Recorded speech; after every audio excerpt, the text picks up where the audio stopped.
Olá, querido estudante, tudo bem com você? Hoje a gente vai conversar um pouquinho sobre língua portuguesa. Mas antes da gente começar a falar sobre a matéria em si, eu quero conversar com você um pouquinho e te dar uma explicação. No nosso cronograma, a gente tinha planejado para hoje uma aula síncrona via Zoom. Infelizmente, aconteceu um problema pessoal, uma situação da minha vida, que eu vou precisar não fazer essa aula. E eu fiquei sabendo hoje é quinta-feira, nossa aula é amanhã de manhã e já tá de noite, então eu não tenho como falar para você agora, mas já tá muito tarde. Então eu precisei fazer esse vídeo e passar para você o conteúdo para que você consiga realizar sozinho, com a minha ajuda aqui do vídeo, talvez que ajude você, essa atividade, tá bom? Então, todo o conteúdo que a gente iria trabalhar, que no caso é a página 42 do nosso livro de português, e a explicação da página 50. São algumas questões da língua portuguesa que você vai precisar da minha ajuda. Então, eu vou colocar aqui nesse vídeo e vou deixar disponível para você. E aí, embora a nossa aula pelo Zoom seja muito legal de fazer, eu gosto muito de ver vocês quando a gente tem as nossas aulas, mas infelizmente, por uma questão pessoal, eu não vou conseguir fazer essa aula hoje. Mas na semana que vem a gente vai se ver de novo. Vamos lá, então? Eu vou começar conversando com vocês sobre a nossa atividade do livro. E hoje eu vou explicar o conteúdo à medida que a gente faz a atividade junto, tá bom? Eu vou conversar com vocês sobre a atividade número 39 da página 41. Tia, mas eu já fiz essa tarefa. Eu sei, eu já passei essa atividade para vocês fazerem. Mas eu quero voltar e explicar alguma coisa, porque às vezes a gente faz atividade e não entende muito bem os conceitos que estão relacionados ali, né? Então, aqui no exercício número 39 da página 41, vai lá no seu livro. Tá na página 41? Tá no exercício 39? Vê aí o que você respondeu e vê se vai estar de acordo com o que a gente vai conversar aqui agora. Que bom que você conseguiu pegar o seu livro. Então, vamos lá? Olha só. A questão número 39, ela fala assim, lê aí junto comigo. Observe os verbos em destaque no grupo abaixo e responda. Lembrando que os verbos significam palavras que indicam ações. Então, o grupo 1 fala assim, a menina brincava com bonequinhas, a gente colhia as espigas, a gente tirava a palha do jeitinho, a avó pintava os olhos da boneca. Então, todos os verbos, eles têm aquele sentido de ações que aconteciam sempre, né? Que era algo frequente. Então, sempre brincava, colhia, sempre colhia, tirava, sempre tirava. Agora, vamos ver o grupo 2? A menina brincou com bonequinhas. A gente colheu as espigas. A gente tirou a palha com jeitinho. A avó pintou os olhos das bonecas. Então, quando eu falo pintou, colheu, tirou, brincou, é uma ação que aconteceu uma vez só, né? A menina brincou e acabou. A menina brincava era algo que sempre acontecia. Então, você leu o texto lá da página 35 para fazer essa atividade. E é desse texto que está perguntando a letra A. Está falando assim, ó. Qual desses grupos de verbos aparece no texto da página 35? Você acha que é o grupo 1 ou o grupo 2? O grupo 1 é o que aparecia muito no texto. Se você procurar lá, você vai encontrar frases como a gente colhia as espigas, tá bom? Então, o grupo 1 está correto. Agora, por que o autor escolheu escrever os verbos dessa maneira? Eu acabei de falar para vocês agora. As palavras do grupo 1, elas têm o significado de ações que continuaram acontecendo. Na página 42, está perguntando assim, ó. As palavras abaixo apresentam 3 características em comum na sua escrita. Quais são elas? Será que você consegue descobrir? A primeira coisa que a gente tem que fazer é ler, né? Memória, história e infância. Agora, Essa atividade, ela está perguntando das características da palavra em si, tá bom? Então, a primeira coisa que eu consigo visualizar é que todas elas têm acento. Agora, se elas têm acento, elas têm um nome específico para elas, né? Vocês lembram que na nossa última aula do Zoom a gente falou um pouquinho sobre as palavras que são oxítonas? Qual que é a sílaba que tem o acento? Muito bem, a penúltima sílaba, né? Então, isso significa que essas palavras são chamadas de paroxítonas, certo? Paroxítonas são aquelas palavras que a penúltima sílaba é a tônica. Então, essa é a primeira característica. Elas são paroxítonas. A segunda coisa, a gente já falou, elas têm acento. Muito bem, elas são acentuadas.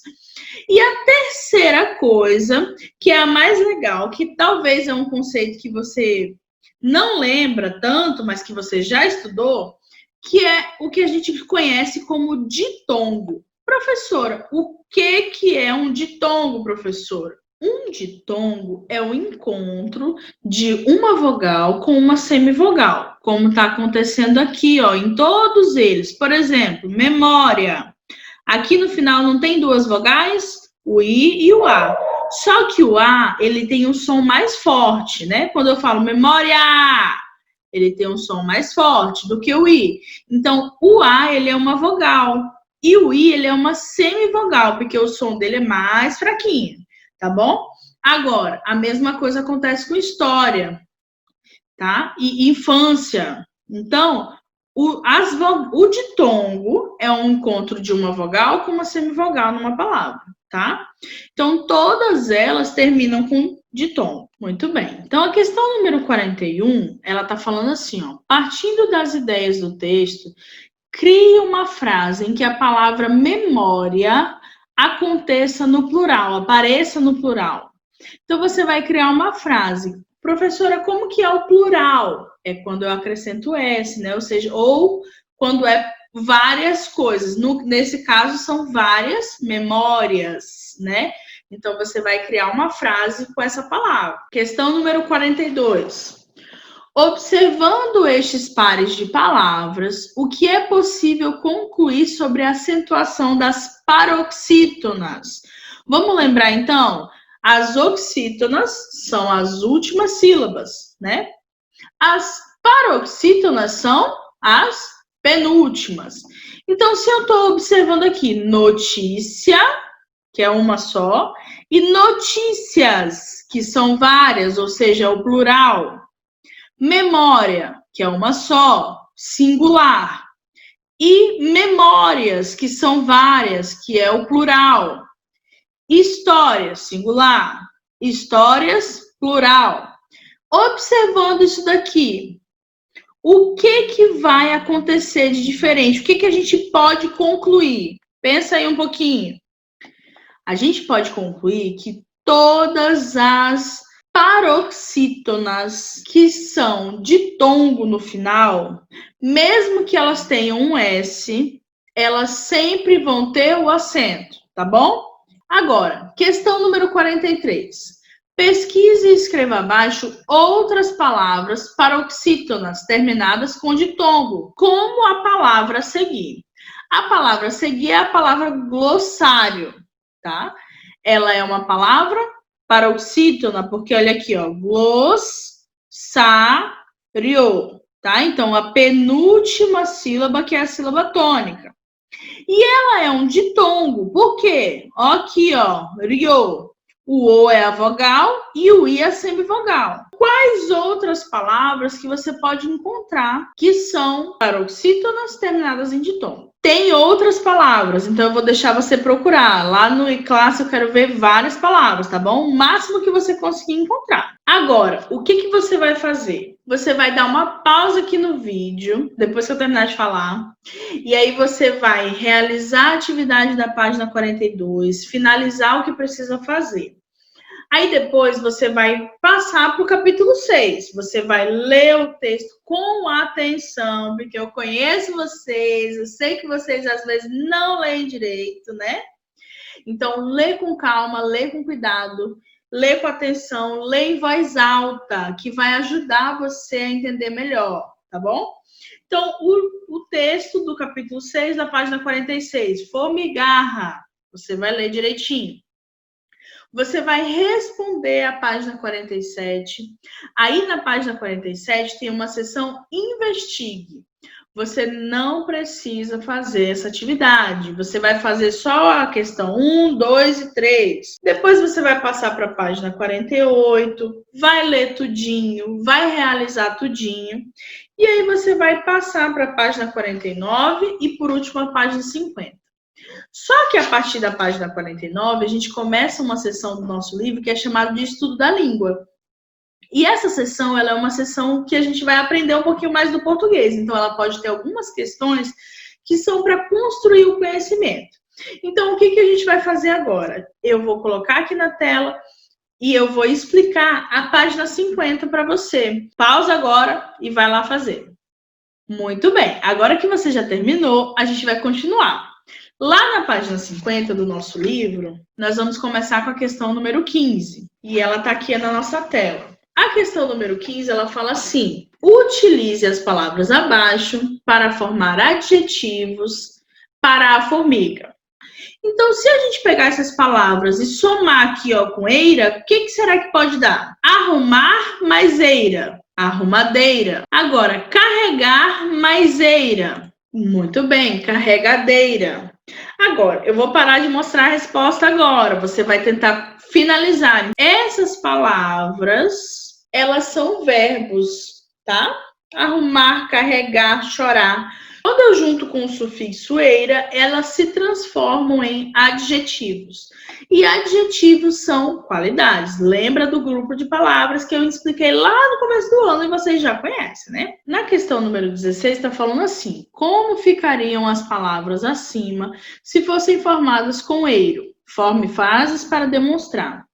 Então, se eu juntar essas palavras aqui com eiro, vai dar a mesma coisa? Vai ser o mesmo sentido? Na questão número 17, nós vamos descobrir as palavras que formaram esses adjetivos e escrever abaixo. Então, qual palavra mais mento que deu encantamento? Encantar mais mento vai dar encantamento. Agora você vai fazer as outras. Na questão número 18, tá perguntando assim: quais são os sentidos das partes da palavra que você escreveu nas atividades anteriores? Então, na 15 e 16, a gente fez com o sufixo eira e eiro. Já na 17, nós fizemos adjetivos com o sufixo mento, tá bom? Então, quando eu uso eira, indica a característica de quem faz a ação. E mento, que foi um resultado, indica o resultado de uma ação. Professora, mas por que você está me dizendo todas essas coisas? Por que é importante a gente saber isso? Porque a gente precisa conhecer algo que é chamado de radical e sufixo, tá?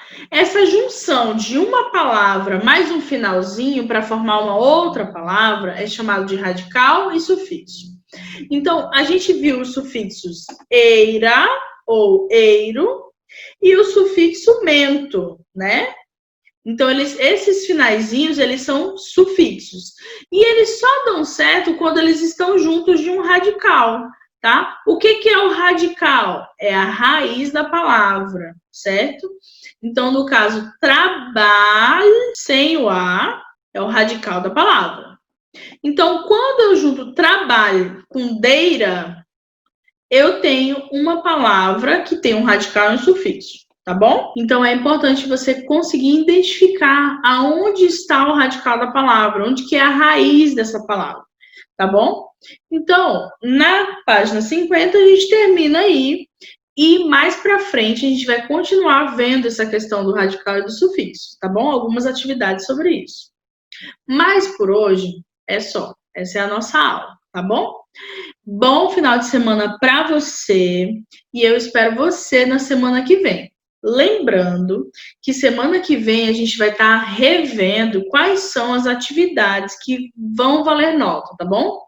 Então, na segunda-feira, eu vou postar para vocês no grupo do nosso grupo do WhatsApp uma lista com todas as atividades que a gente fez e que vão valer nota por matéria, tá bom? E quanto que vai valer cada atividade, tá? Para você ficar por dentro e entender o que você já fez, o que você não fez ainda, para atualizar.